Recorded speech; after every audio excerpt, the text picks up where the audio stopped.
to do the Pilates one leg stretch or single leg stretch. And it sounds like it's a stretchy exercise, and it's probably an exercise you're really familiar with, but we're going to break it down today. And one thing, did you know that originally Pilates one leg stretch was actually an abdominal massage? But as it's gone through time and been looked at by different elders in Pilates, it's been changed around a bit, and we get the pointy toe and the flexi arm and the flowery hand. So there is no right or wrong way of doing the Pilates single leg stretch, so long as you're not hurting your back or hurting your neck. So what I'm going to show you today is a few ways of breaking that exercise down so that you can achieve it, so that you feel really confident doing this exercise and knowing what it's doing for you. So my name's Karen. I've been teaching Pilates for over 15 years in London, Epping, Essex, and now mainly online. And one of the things that I want you to hold in your mind when you're doing this exercise is, where is the intensity? Because if those legs go too far out, or we lose that control through the back, we lose the intensity from your trunk. So we want to make sure it's all kind of working here around the powerhouse, the core, the trunk, whatever you want to call it. So shall we get started? Shall we come on down onto the floor? One thing I would say with this is one of those exercises where if you find when you're laying down on the floor that head is there, then just pop something underneath your head. And similarly, if you find that your hips are kind of really grabbing on as you do this, don't be afraid to put a little cushion underneath your bottom. Particularly if you just find that your lower back feels a bit tender once you get started, and particularly if you're new.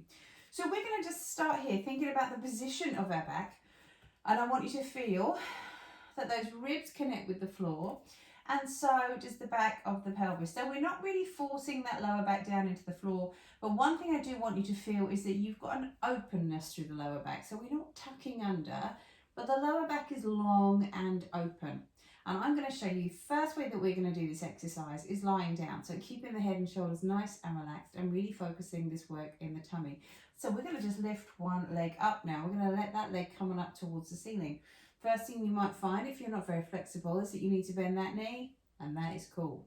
So then I want you to feel that your thighs are gently coming in towards each other, so you've got that connection, and those shoulders are relaxed. And then let your knee come in towards your chest, and we're going to just press the leg away. And as we press the leg away, can you feel those ribs stay down on the floor, and then you're even on both sides of the pelvis underneath you.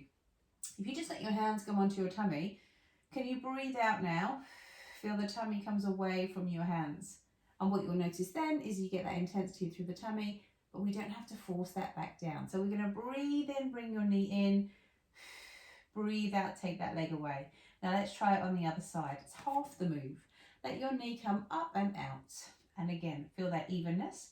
We breathe in, bring your thigh in, breathe out, take that leg out and away.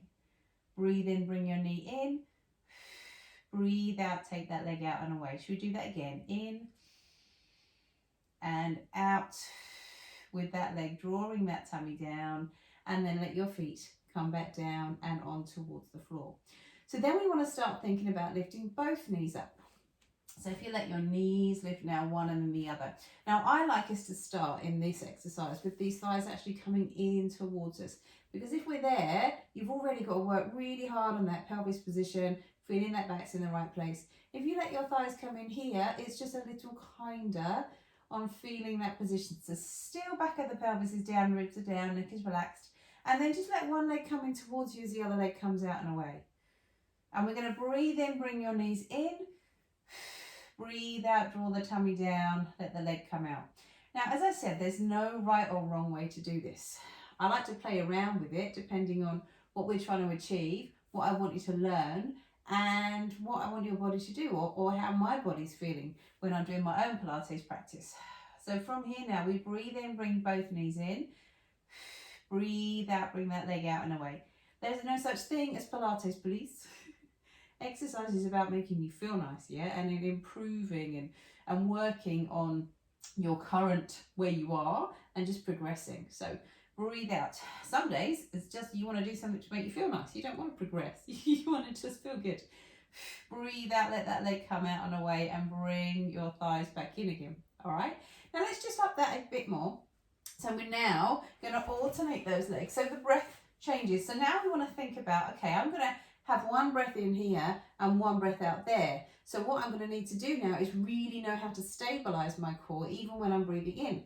So let's bring your hands to your tummy to help you with that. And we're going to breathe in, breathe out. And can you feel that tummy stays constant? Breathe in, breathe out. Now, a note on where your legs are going. Try and brush your thighs past each other. Watch out for this, where your knees start coming out. That's why I got you right at the start to try and feel your thighs were talking to each other. So can you still feel those ribs are down? We're relaxing through the shoulders and through the tail. And then the feet come down. Now already, you're probably starting to feel that through the tummy, yes? You can feel that work in the tummy muscles. What I'm going to show you now is where we start to just bring that leg in a little closer towards us to get a little bit more work and a bit more range, because this is, after all, a single leg stretch. So now from here, we're going to breathe in, and on your out breath, really draw this knee in and stretch that other leg out and away. Now, do you remember I said earlier, where's that intensity? It wants to be here, not there. So we don't want that back arching off the floor. We want that leg come there. But actually, if you bring this thigh in towards you, what you'll tend to find is that won't happen so much. You're less likely to let the back come away. Breathe in, bring your knees in. Breathe out, take that leg out and away. And again, breathe in, bring your knee in. Breathe out, let that leg come and away. And as we did before, can you come in and out, and in and out. Now let's pop your feet back down to the floor for a moment. A few things that might happen here. Can you feel the shoulders are tensing up? If that happens, just pop something underneath your head. Can you feel those hips are gripping? Rather than trying to fiddle around with your position, if you're finding that right now, I'd rather you popped a cushion underneath your bottom, had a go at the exercise, know where you're supposed to feel it, because you will do much more then, and then take the cushion away and see whether you can still feel that work in those places. Does that make sense? Because actually, half of the battle is finding this position through the pelvis. So if a little cushion helps you and you can feel, yes, now I feel that work in the tummy, now I know what she's talking about, then you'll find that that's going to help you out. Now, just from here now, I'm going to lift on up and bring my hands to the backs of the thighs and let my legs come in. And this is where we progress this exercise too, with the crown of the head coming up to the ceiling. So we're not there, we are here.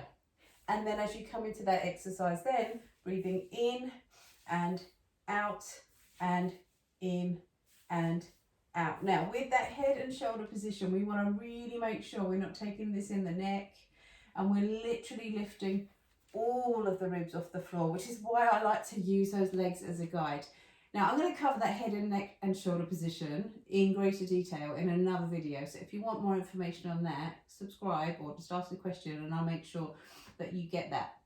But for today, that is our single leg stretch or our one leg stretch. And as I said, as ever, any questions on that one, just ask. I am here. Find me on Instagram, Pilates with Karen, or pop a comment below. And next up will be the double leg stretch.